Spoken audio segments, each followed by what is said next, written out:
Okay, we'll start with this. On the heels of Katie Taylor's revenge win over Chantel Cameron, Caroline Dubois tweeted, "I want that fight. Let me at her."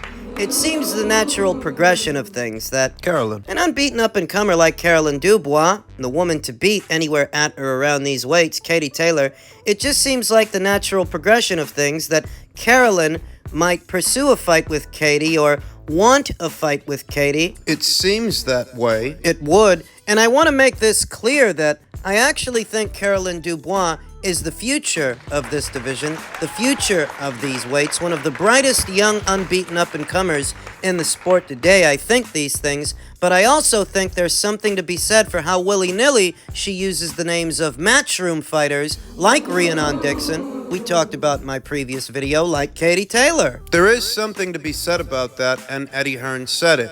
Eddie Hearn on BOXXER pushing for Caroline Dubois versus Katie Taylor.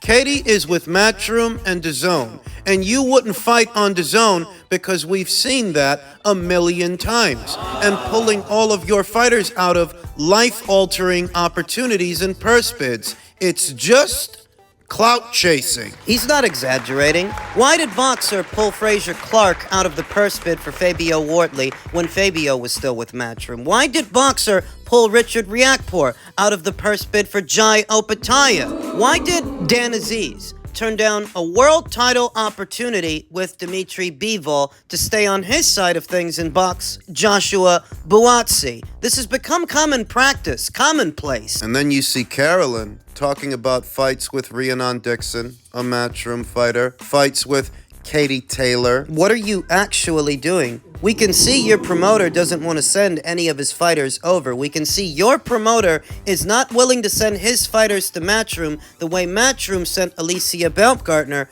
over to you, over to BOXXER, for what was a BOXXER show. Benn is not willing to return the favor, so why is Caroline... You know that Matchroom could have made that Baumgartner versus Mayer fight a sides of the street situation, a sides of the street ordeal. They didn't do that, but Benn did. When it came to Richard Riakporhe, when it came to Frazier Clark, when it came to Dan Aziz. He clearly doesn't want to send any of his fighters over, but it's his fighter, Caroline Dubois, always talking about Matchroom fighters over there at Matchroom. What's really going on here? And it's the way that Eddie Hearn says it is. It's clout chasing. It's plain old clout chasing, because common sense dictates Katie Taylor's not going to have Caroline Dubois on her radar. Why? Why would she? For what fucking reason would Caroline Dubois register on Katie Taylor's radar when Katie's looking at either a trilogy with Chantel or a rematch with Amanda? We're going to pretend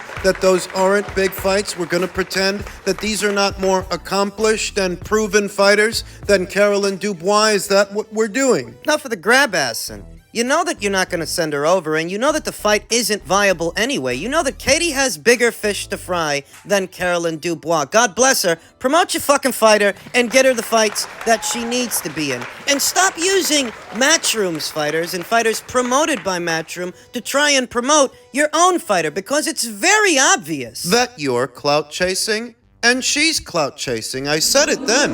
I said it weeks ago when she was talking about fighting Rhiannon Dixon. Rhiannon's at Matchroom. She just extended her deal with them. What are you prepared to offer her to come over to your side of things? As we all know, you're not going to go to her. You're not going to go to Matchroom and DAZN. Benn won't send you. I think Caroline Dubois is great. I think she has a bright future, but I also think the only reason she keeps talking about Matchroom fighters is because those fighters are promoted better than BOXXER's fighters. We know what fights are actually viable for Caroline Dubois at this time and at this stage in her career. She should be fighting opponents that Katie Taylor has fought and former champions at these weights to continue to garner professional experience. We know that those are the fights that are likelier to happen, and those are the fights that make sense. But don't sell me this dream about Dubois versus Taylor when Katie Taylor is so obviously the A-side and you don't want to send any of your fighters over.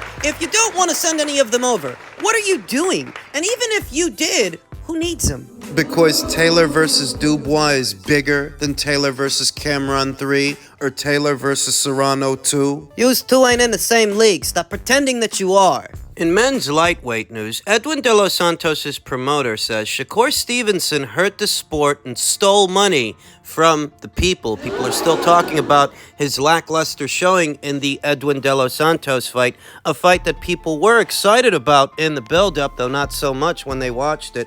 Neither one deserves to be a champion, but I never saw a fight so horrible in over 30 years in the business, said Samson Lewkowicz, who also promotes David Benavidez. I believe Stevenson doesn't deserve to be a champion, and he's not humble enough to represent the people as a champion. I believe he needs to be humble to wash himself of this because he hurt the business and he hurt the sport. I would never do a rematch because I wouldn't want to be embarrassed one more time, but I believe Edwin De Los Santos will get another opportunity to show he's a good fighter. The reason Stevenson ran so much is because he felt the power. But Shakur, that guy will put anybody to sleep outside the ring, not inside the ring, because that's like he's the most boring fighter in the history of boxing. Edwin said, "Every time I put my foot forward to go with a real punch, a powerful punch, he ran like a thief." And they can say whatever the fuck they want, they can hype him up and all that stuff, but I really feel bad for him because there's no way they could put him on pay-per-view. He can't sell a fight. The common denominator between Shakur Stevenson and fights where he didn't really look all that great is that the man opposite the ring had a little bit of height, a little bit of length, and some power. We saw that in the Nicotila fight, and we saw that in his last fight with Edwin De Los Santos. Edwin said, "Every time I put my foot forward to go with a real punch, a powerful punch, he ran like a thief, and honestly, he stole money from the people. By the second, third, fourth rounds, he knew his own people were booing him." And if you watch that fight, that's exactly what happened. It seemed like everyone in attendance, everyone who was there, was booing Shakur as Stevenson. Because he's the one with the reputation, he's the one with the profile, he's the one that the promotion is behind. I don't know what Bob Arum will do, Lewkowicz said of Top Rank's founder, but I believe whatever he got paid, he doesn't deserve it. And Bob is not stupid. He will renegotiate whatever, because PBC, I don't believe will take Stevenson.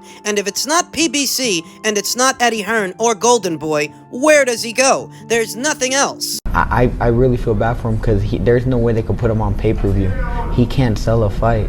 Nobody will want to invest money in him. As it pertains to a Gervonta Davis fight, the potential for one, that fight will not happen because Tank will come to fight, and this guy, from the first punch, he will run, Lewkowicz said.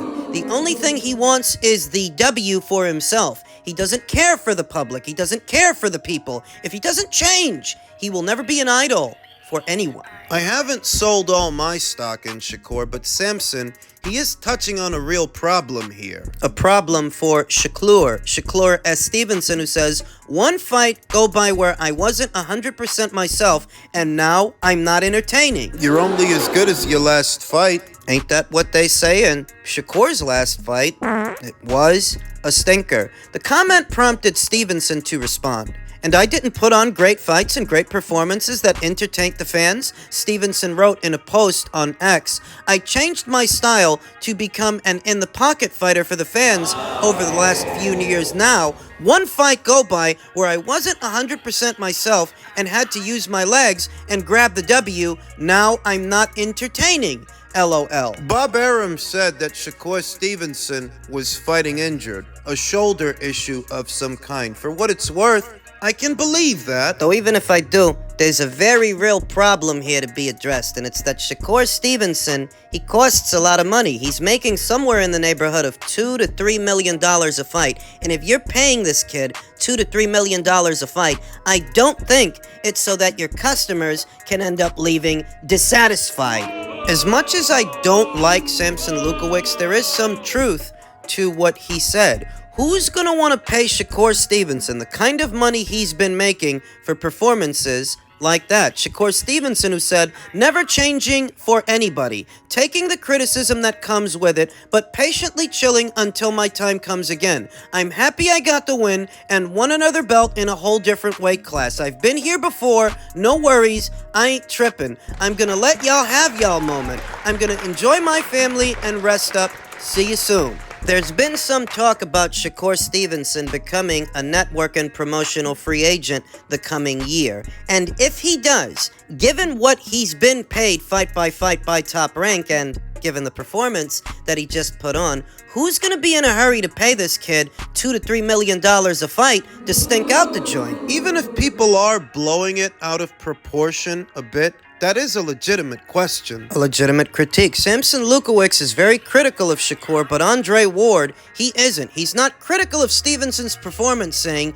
he got a belt, he got his check, it was a good day. He's not critical. He's not going to be. He's basically a member of Shakur's team. Though Shakur would be wise to learn from this experience and work harder to improve, to try and be more of a crowd pleaser, because if you adopt this bandit mentality, where even though the fans are upset, you made your money and you got yourself a belt and it was a good day. No, it wasn't a good day. That day, your stock fell.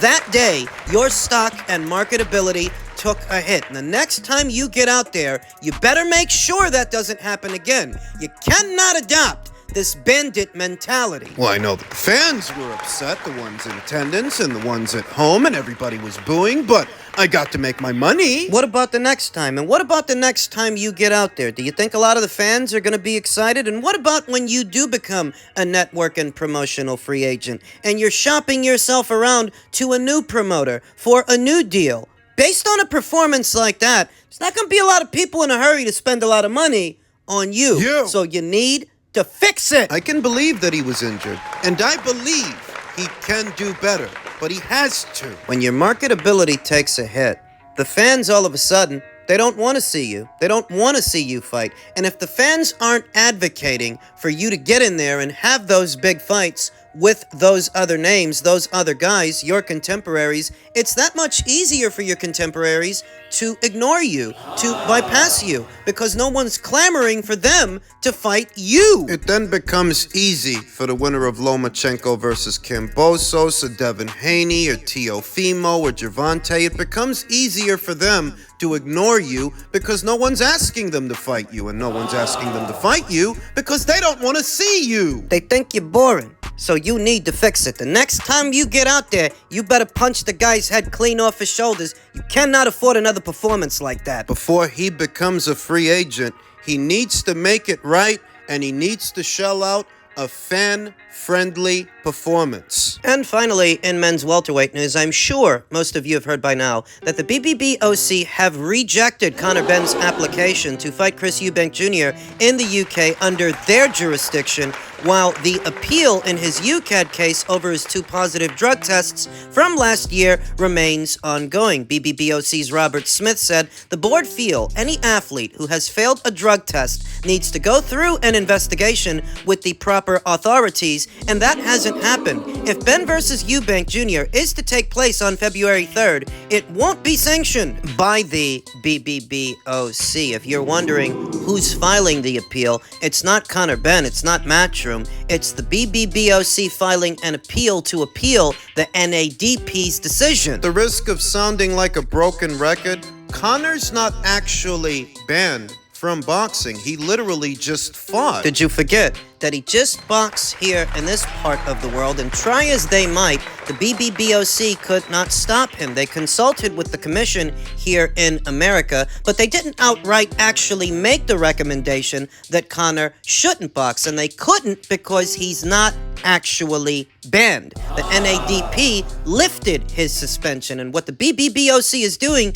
is appealing that decision. So while that is going on, the appeal process, they are using that as a pretext, a precedence, to deny him a license in the United Kingdom. They can't actually stop him from boxing somewhere else in the world. We've established that because he's already done that. So doing the fight in Saudi Arabia is a viable option. It would still allow Matchroom, Conor Benn, and Chris Eubank the opportunity to build the fight to a UK audience on a UK time zone, even if it's not happening there, and you ask yourself, why is the BBBOC still coming after this guy? It's been 18 months. He's not actually suspended. He literally boxed earlier this year. He's already fought. What more do you want? They want to run him out of the United Kingdom, where they know that he's a draw, and where they know he can potentially become one of the biggest, if not the biggest name in UK boxing. Conor Benn, in spite of this controversy, he has that potential, and they know that. Outside looking in, if I had to guess what's really going on here and why the BBBOC is still riding this kid's ass, that's why. They're in cahoots with somebody. Somebody is paying them to keep Conor Benn out of the UK, to push him out. They can't stop Conor Benn from boxing because they didn't. He boxed earlier this year, and they can't penalize him or anyone associated with him for obtaining a license and using it to box. They can't do any of those things, but what they can do is try to slow him down and try to keep him out of the United Kingdom. The Conor Benn versus Chris Eubank Jr. fight is bigger now than it was last year. They know that, and I'd wager that one or some of Matchroom's adversaries, whether it's Ben Shalom or Frank Warren, somebody behind the scenes is in cahoots with the BBBOC to push Conor out of UK soil. How else can you explain the hard-on they have for this kid? It's been 18 months. It's been over a year. He's already boxed. You're using what can only be described as a technicality to deny him a license. The appeal process, while it is still ongoing, It's still just a technicality. You're grasping at straws. At this point, you're just grasping at straws to prevent this fight from happening and keep him out of the UK. that seems to be the end game for Robert Smith and the BBBOC. That seems to be the goal, that if he's going to box somewhere, it's not where he has a fan base, and it's not where he can generate a lot of money and be a headache for Matchroom's competitors. Queensbury, BOXXER. Something else is going on here, and you ain't gotta be Telly Savalas to see that. So maybe the fight goes ahead. Conor Benn doesn't seem bothered by any of this. Maybe they pursue a Luxembourg license. That's something they can resort to. Or they can just do the fight in Saudi. They could do it in Saudi in February of this year and still market the fight to a UK audience. They need to let this go. And the fact that they still haven't tells you everything you need to know, that perhaps there's more going on here than meets the eye. They are choosing to continue to drag this out. See what happens.